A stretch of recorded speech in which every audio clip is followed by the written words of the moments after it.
Hello my dear YouTube family. ఎలా ఉన్నారు? బాగున్నారా? నేను చాలా బాగున్నాను. చూస్తున్నారా? ఇది ఏం మొక్క? ఇది ఒక పూల మొక్క అండి. ఇప్పుడు మీరు చూస్తున్నవి పసుపు మొక్కలు. పసుపు మొక్కలు అసలు ఒక 10 పాట్స్‌లలో పసుపు వేసేసామనుకోండి 9 మంత్స్ తర్వాత జాన్‌లో మనకి కిలోల కొద్దీ వస్తాయండి. అంటే పసుపు పెంచడం చాలా ఈజీ. అంటే మీరు నెలకొకసారి 9 మంత్స్ క్రాప్ కదా! నెలకొక్కసారి మీరు మంచి కంపోస్ట్ ఇచ్చారనుకోండి, చాలా అంటే ఇక సంవత్సరాంతం వరకు మీరు మళ్ళీ బయట పసుపు కొనే అవసరం ఉండదండి.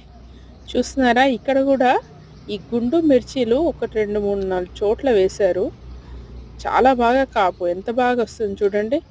ఇలాంటివే ప్రిఫర్ చేయాలండి. మిర్చి అంటేనే తెగుళ్ళు కదా! ఇలా తెగుళ్ళు లేని మిర్చి వెరైటీని పెంచుకోవాలి అందరూ కూడా.